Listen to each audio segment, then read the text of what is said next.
According to the committee report, the Las Piñas Parañaque Link Road project and the DPWH C5 road extension project were made to pass through the properties of my corporations instead of a straight alignment. It went further to say that the alignment of C5 road extension segment of the Manila-Cavite Toll Expressway project MCTEP of the Toll Regulatory Board has to be changed to accommodate the alignment of the Las Piñas Parañaque Link Road project and the DPWH C5 road extension project. These are blatant lies, Mr. President. Kasinungalingan po ito. I did not direct or influence the DPWH to have the project pass through my properties.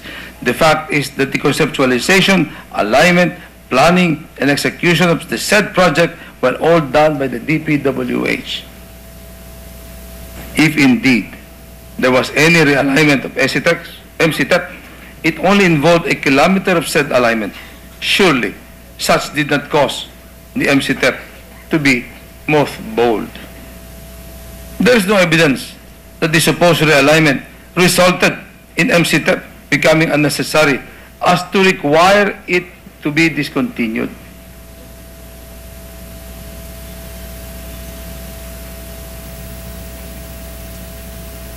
As to the alleged realignment of the C5 road extension project, it was only a slight shifting of one bridge number 2, in the upstream direction in order not to create conflict with the proposed alignment of the LRT Line 1 South Extension project. This slight shifting of bridge number 2 was at the request of LRTA and did not involve any intervention or even request from me. And as explained in the letter dated 15th of October 2008 of DPWH Regional Director Roberto Lala to DPWH Secretary Ebdani Jr., the segment of C5 road project that is described here too is from Sucat to President Quirino Avenue. The project was not rerouted.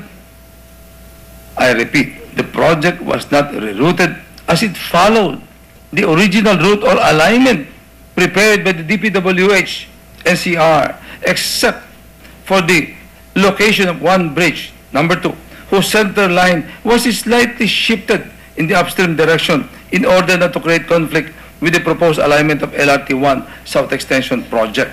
And this was made in attention to the request of LRTA to then NCR Regional Director Salvador Pleito per letter dated February 23, 2001.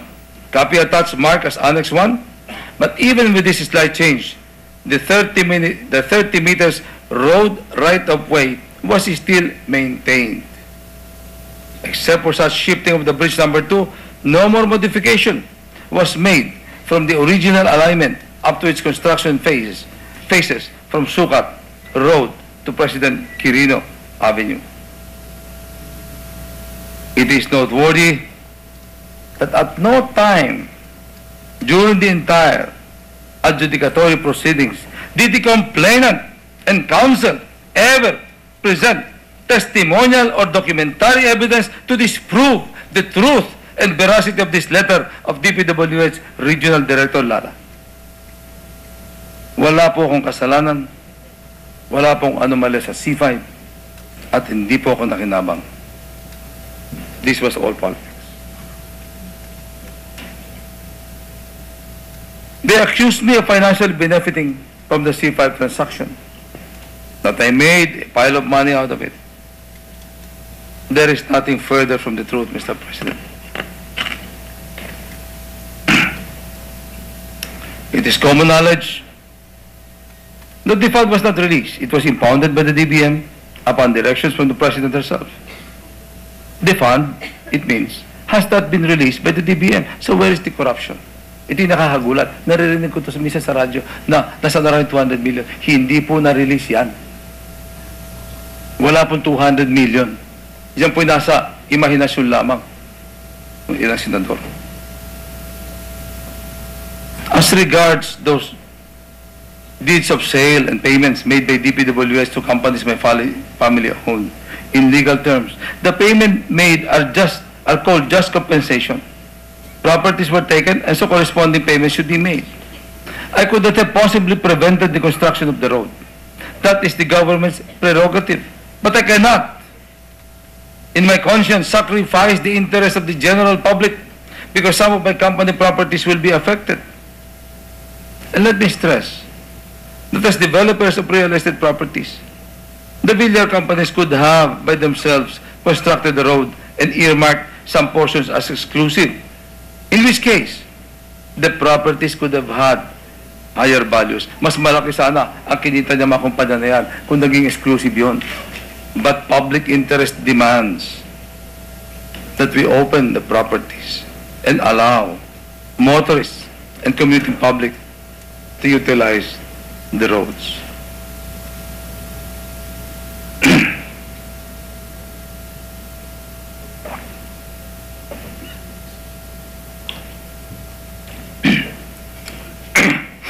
Besides, allow me to state that I am not a member of the bicameral conference that approved the 2008 budget.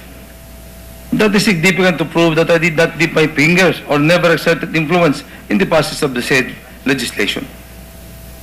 More importantly, not having anything to do with the final disposition of my proposed amendments to the 2008 GAA, I cannot be accused of proposing the amendments in order to benefit my real estate companies. The Senate's role in the enactment of the GAA starts and ends with its proposing and approving amendments thereto. Once approved and signed into law by the President of the Philippines, the Senate or the Senators no longer have anything to do with the disposition or implementation of the GAA, which belongs solely to the implementing agencies of the Executive Department. Above all, there is nothing from the evidence presented to even suggest that I ever intervened in the disposition or implementation of the 2008 GAA as to derive benefit for myself or my real estate companies to the detriment of the Filipino people. On the contrary, Mr. President, records show that the other landowners in the same area of Las Piñas, Parañaque, whose lands were also taken by the DPWH as right-of-way for the C5 project, were long paid ahead for their lands, while some of my companies to this day remain unpaid and I have not even filed the requisite documents with the DPWH to facilitate payment. Hindi nga kami binayaran.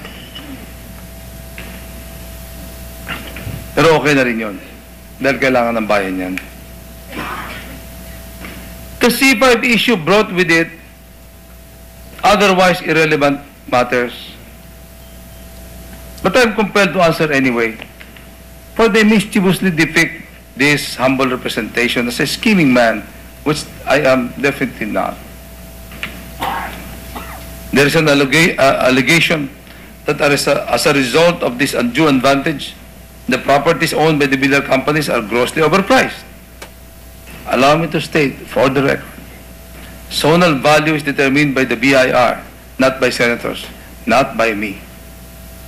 There is absolutely no evidence, Mr. President, that I ever interfered with the issuance of the BIR, by the BIR, of the zonal valuation of the properties owned by my companies. Sa mismong report, sinabi that there is no evidence to prove the direct participation of Senator Villar in the overpricing of such properties. Ito yung nasa page 83, paragraph 1. Verbatim po ito.